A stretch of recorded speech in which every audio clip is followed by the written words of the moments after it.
Monsieur le préfet de Guédiawaye, Monsieur le sous-préfet, honorables membres de l'intersyndicale des travailleurs des collectivités territoriales, camarades secrétaires généraux, Messieurs, Madame les journalistes, chers camarades, depuis plus de 3 ans, les travailleurs des collectivités territoriales mènent leur mouvement de grève avec dignité, sérénité et dans une quête constante de performance pour le service public. Nous avons exercé notre droit de grève pour des raisons légitimes, fondées sur des textes réglementaires. La prise en charge effective de nos droits, issus des statuts de la fonction publique locale. La correction des disparités de traitement entre agents publics. L'amélioration de nos conditions de travail, l'harmonisation des cotisations à l'IPRES, ainsi que l'élargissement des mesures de revalorisation salariale.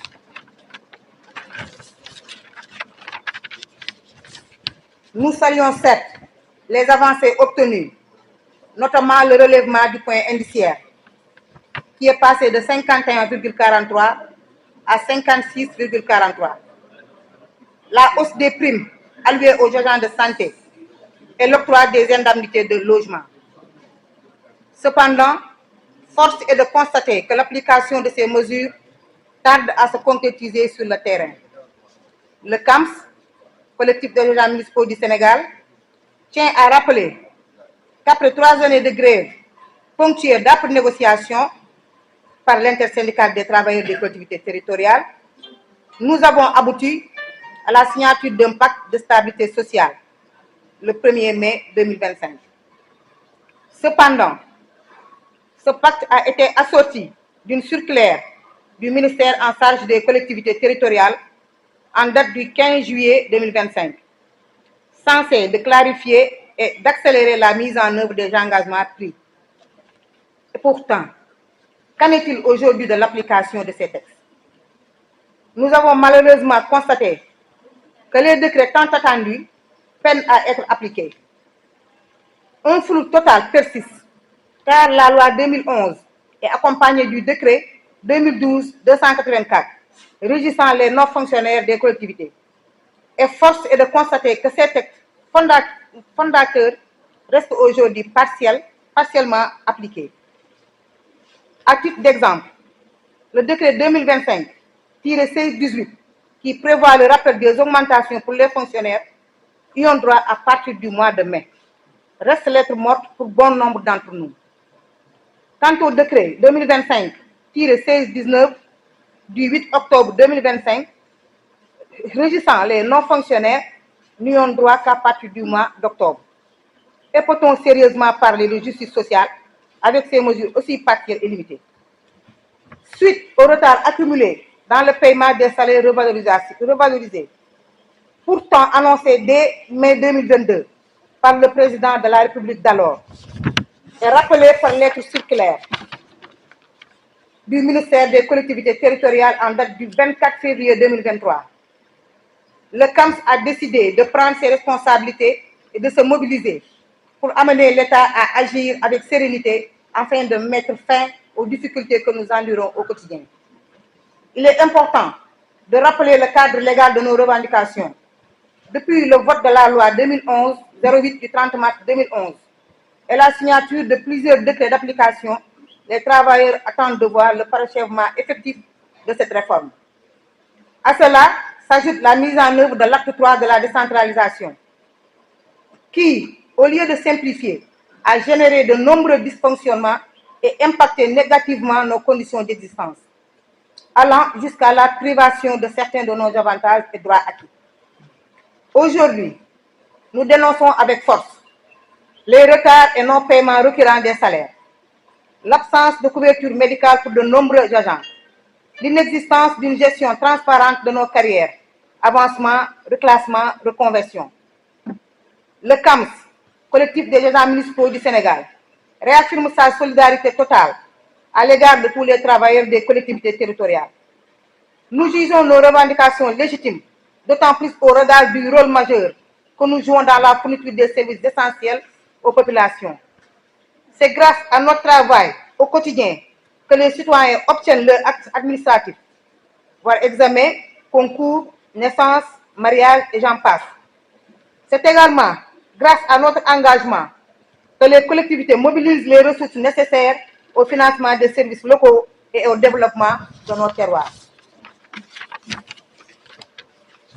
Au vu de la noblesse et de l'importance capitale de notre mission au sein des collectivités territoriales, le CAMS considère qu'il est impératif que les travailleurs soient placés dans des conditions dignes et sereines afin d'exercer leurs fonctions avec performance et de répondre efficacement aux attentes des populations locales. C'est pourquoi nous fustigeons fermement l'attitude laxiste de l'État du Sénégal face à la satisfaction des revendications légitimes des travailleurs des collectivités territoriales. Nous dénonçons également le comportement de certains receveurs-percepteurs qui se substituent en ordonnateurs et refusent les paiements. Nous tenons à prévenir la poursuite de la grève n'est pas exclue. Face au refus de certains maires et présidents de conseils départementaux de mauvaise foi de prendre leurs responsabilités, la paralysie du fonctionnement des collectivités territoriales risque de s'aggraver. Cela aura effet à l'heure du bilan des conséquences néfastes sur la mobilisation des ressources locales et compromettra gravement les prévisions budgétaires de nos municipalités. Nos revendications immédiates sont claires. L'effectivité de la généralisation des augmentations salariales à tous les agents certifiés concernés. Le paiement intégral de nos rappels en conformité avec la nouvelle grille salariale. Le paiement des indemnités de logement à tout le personnel. Au-delà de l'urgence, nous proposons des solutions durables pour l'avenir de nos carrières et de nos institutions. La mise en place d'une plateforme de paie sécurisée et stabilisée pour garantir à chaque agent la régularité et la transparence de son salaire sans risque de retard ou d'erreur. L'harmonisation des cotisations à l'IPRES pour tous les agents non fonctionnaires afin de leur assurer une retraite digne, ainsi que la migration vers le Fonds national de retraite FNR pour les fonctionnaires des collectivités, afin de les aligner sur le régime général des fonctionnaires de l'État. L'instauration d'une équité stricte dans l'octroi des indemnités, notamment pour le personnel sanitaire. Nous prenons comme exemple l'exemple criant de la région de Diourbel, qui depuis pratiquement plus de 15 ans perçoivent leurs indemnités de suggestion et maintenant le Direction générale du Trésor pour un déblocage immédiat des fonds et une application stricte des textes. Le CAMS reste déterminé à continuer avec dignité, avec sérénité. lépp rek ci dem ci loo xamante ne nii droit moom moo ñu ko may donc nag ñu ne droit de grève moom moo ñu may ñu nekkoon ci mouvement yooyu ñu nekk boobu ba léegi li ñuy wax nag ñu ne suñu prise en charge effective de nos droits maanaam suñu ak suñu yelleef moom la ñu jël ba mu mat sëkk li tax ñu jël ko nag ay waxtaan yoo xam ne dafa tukkee ci ay téere yoo xam ne moo jëmmal la fonction publique locale nga xam ne dafa ñëw pour jubbanti maanaam rëq-rëq yi nga xam ni du ma ko tuddee rëq-rëq sax xajjale bi nga xam ni moo am ci diggante liggéeykatu état ak liggéeykatu de l'administration publique. donc bu ñuy jëmee ci li nga xam ne moo ñu jëmale ci grève yooyu ñu doon mëne bokk na ñu koy wax décret 2025-16-18 boobu ñu ne pour fonctionnaire yi la ñu ne décret boobu képp kuy fonctionnaire war nañ laa fay depuis mois de mai say rappel ñu jël beneen décret mooy décret 2025-16-19 ñu ne boobu c'est pour les non fonctionnaires ñu ne boobu nag octobre la war a jël effet waaw gannaaw ba ñu xam bañ ne dañoo am texte boo xamante ne moo war a méngale ñaari fonction publique yi bu ñu fàttaliku liggéeykat yi nga xam ne c'est au niveau central la ñu nekk seen augmentation ñu ngi ko fayeeku le mois d'août 2022 ndax augmentation yi état du Sénégal mu ngi ko acté woon depuis mai 2022 ñu tëb mai juin juillet ba août ñu fay leen ko fayaale leen rappel waaye nag ñun fii ci collectivité yi ñu ne ñun kat benn pàcc bi ñoom lañ koy fay à partir de mai beneen pàcc bi octobre octobre lañ leen koy fay ndax loolu nag xel war na ko mën a nangu. ñu ne gannaaw loolu maanaam ay téere yu xaatim yoo xamante ne moo ñëw pour wane justice et équité sociale ana loolu moom jëmmal gi kañ lay doon. ñu ne ba tey tamit ci yéexital bi nga xam ne yéex nañu fay salaire yi nga xam ne dañ koo yokk mooy li ma wax léegi rek nga xam ne depuis mai 2022 la woon ba léegi. ci yéex boobu nga xamante ne yéex nañu jëmmal yokkute bi nga xam ne moo am ci yokku salaire yooyu. ñu ne le collectif des agents municipaux muy CAMS fas yéene na jël ses responsabilités maanaam jël suñu responsabilité comme nii ñu def ñi tey dajaloo fii waa Diourbel ñëw waa Kaolack ñëw département Pikine ak Guédiawaye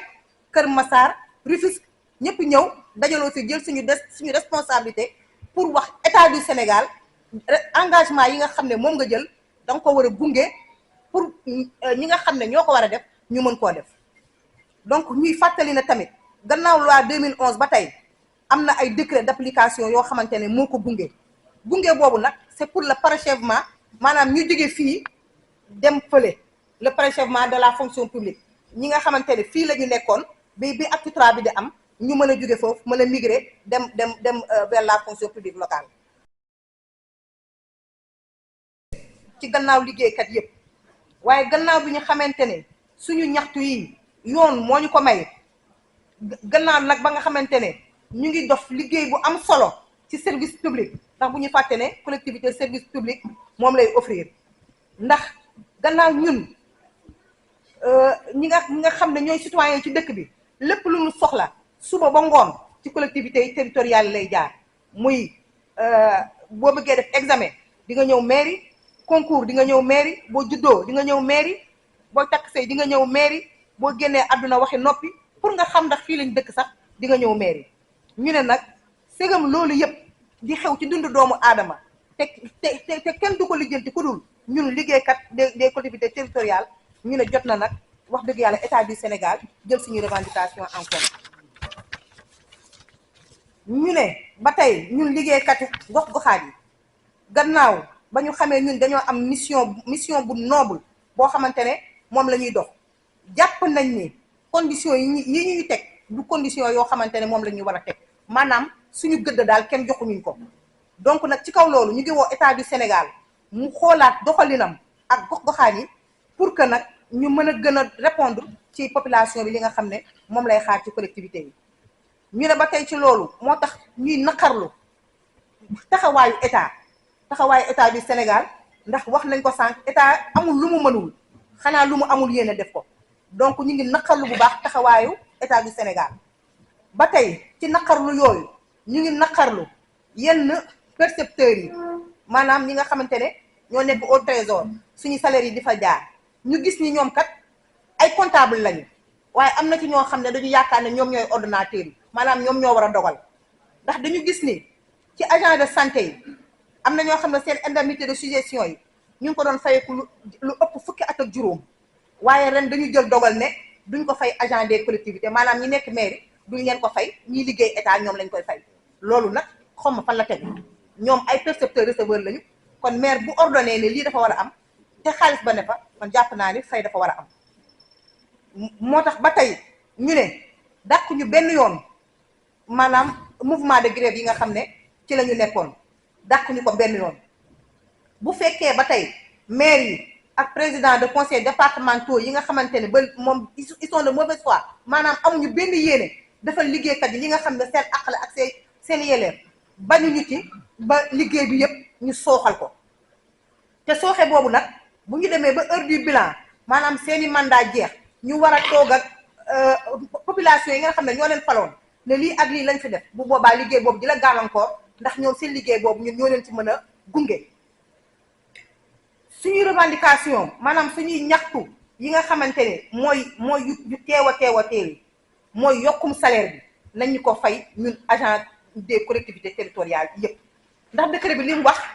dafa leer décret bi nee na képp koo xam ne jël nañ la de manière régulière maanaam jël nañ la ci jël bu am bu jaar yoon yokk bi dañ la ko war a fay maanaam certification yi ñuy wax sax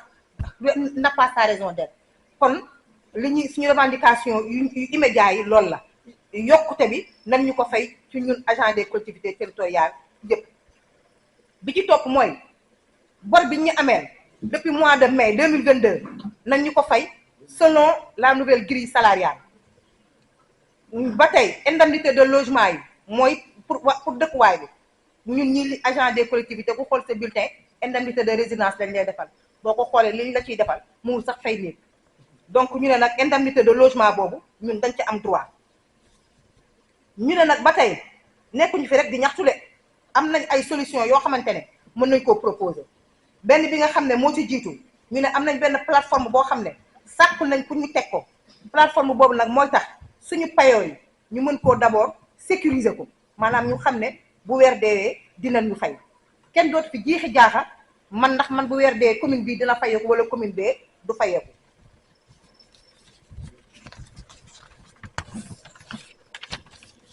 beneen bi ci des